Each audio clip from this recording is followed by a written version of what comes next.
The supply chain in some way, shape, or form touches almost every department in this organization. And that involves providing resources, managing supplies, and delivering equipment to our providers and patients. Since COVID-19 started, we've had to be really creative in sourcing PPE as we're competing with the rest of the country to try to get that PPE. I think you have to plan for it. You hope to not have to deal with it, but you have to plan for it. And one of the things we do in the supply chain is strategize and plan. So this is our pandemic warehouse, and this is made just for this type of event.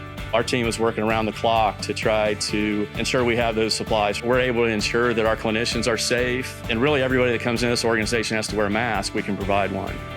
I can tell you this, I've been blown away with how well our team has responded to the challenge of this event. You know, when you're a customer service provider, you're kind of behind the scenes, and if patient outcomes are successful, you've done your job.